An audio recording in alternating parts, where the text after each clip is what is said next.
was. And of course the man that stands out with Emmet Hall is of course Michael Mallon, who lived here and was executed, as you all know, after the rising of 1916.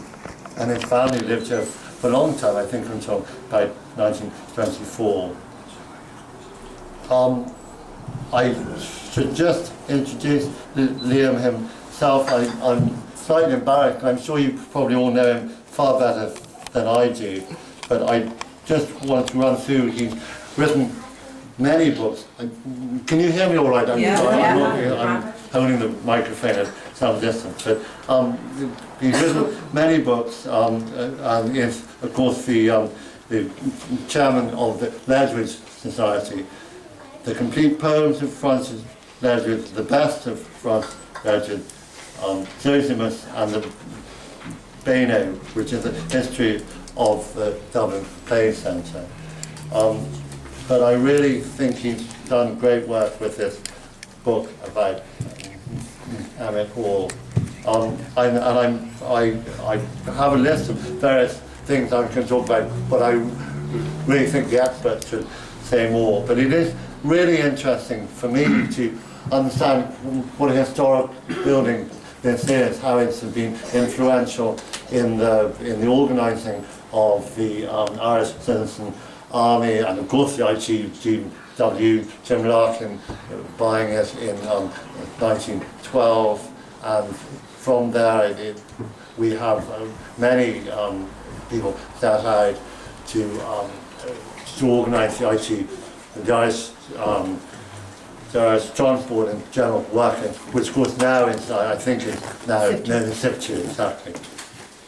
And also how the Irish Citizen Army trained here, and also the later volunteers also trained here, how the crucial proximity to the local Richmond barracks meant that they were able to smuggle arms for the conflict, and also what I loved was the local heroes like James O'Shea, Padder Doyle, who became quartermaster of volunteers, and also how it highlights William Partridge, who I'd never heard of, and he was a very important man in all those groups.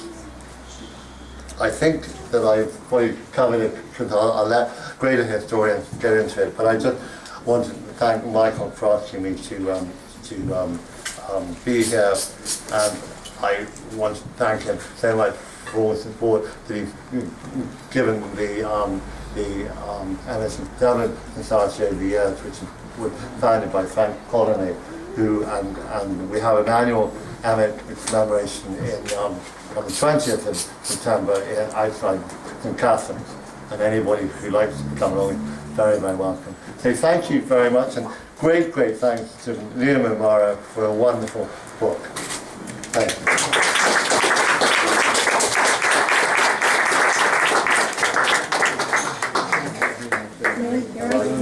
Okay, Liam, you take over, Liam. Yeah. Thank you. Thank you for those kind words, Philip. I'm actually not going to say too much at all. It's a rather slim book, as you can see, reflected in the modest asking price. But it is nonetheless the most comprehensive account of Emmet Hall written thus far.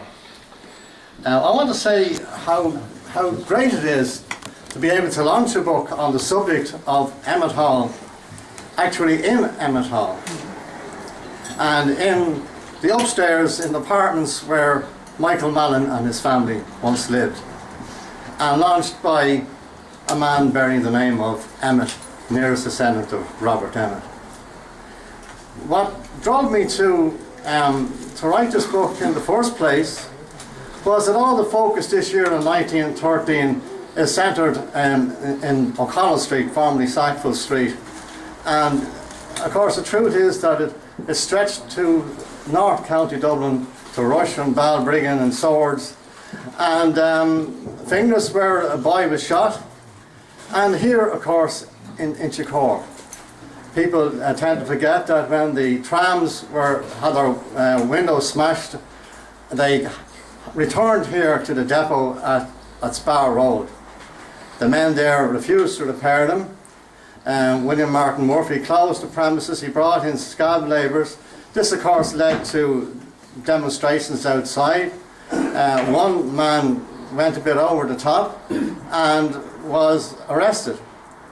And he was being brought down Emmet Road to the local cop shop, which at that stage was just at the end of the road here. So they had to pass by this place, Emmet Hall.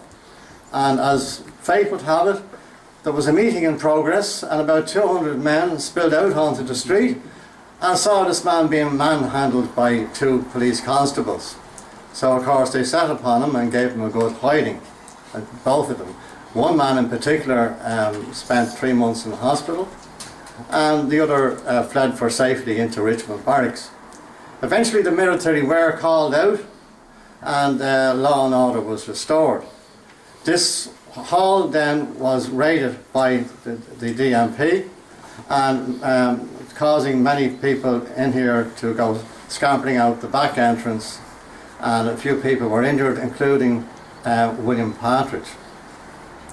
Many years later, there was another raid made on this hall when Mrs. Mallon lived here with her young family, and inexplicably the military raided the place, taking away her bank book and some items, some personal items.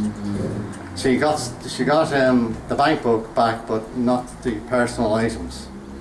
So I'm just going to leave you now with my favourite part of the book, a little story.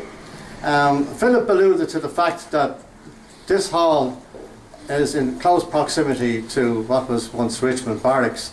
The perimeter wall of the barracks runs right to the back of the hall here, and it was very easy to get guns smuggled over the wall from sympathetic soldiers to both the citizen army and the volunteers, who they had independent identities. So both were looking for arms, and they had people ready to pass over guns to them over the wall. And on one particular occasion, a man, we don't hear much about him, James O'Shea of the Citizen Army. The arrangement to procure arms from the barracks was always fraught with danger. On St. Patrick's Day, the 17th of March 1916, a great parade of armed Irish volunteers took place in Dublin. Shortly after this, James O'Shea of the Citizen Army received orders to go to Emmet Hall to collect rifles which Michael Mallon had arranged to be smuggled out of Richmond Barracks. He and Mallon had sat on many an evening under the wall awaiting friendlies, as they were called, to hand over the stuff. The wall lay in close proximity to the barracks. O'Shea described how he entered the hall and walked about 30 feet to where there was a small room used for the committees.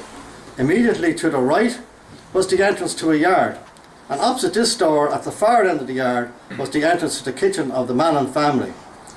At the back of the yard was a neglected garden that extended to the wall of the barracks.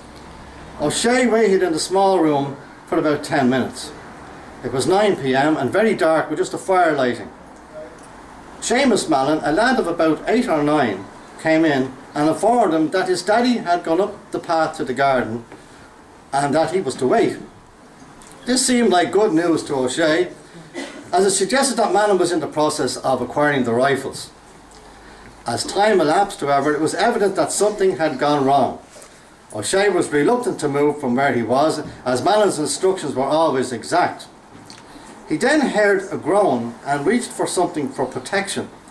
He was fortunate to be able to identify in the firelight Mallon's scabbard and sword. Clutching the sword, he ran out to the yard and saw 2 dark objects making for the wall.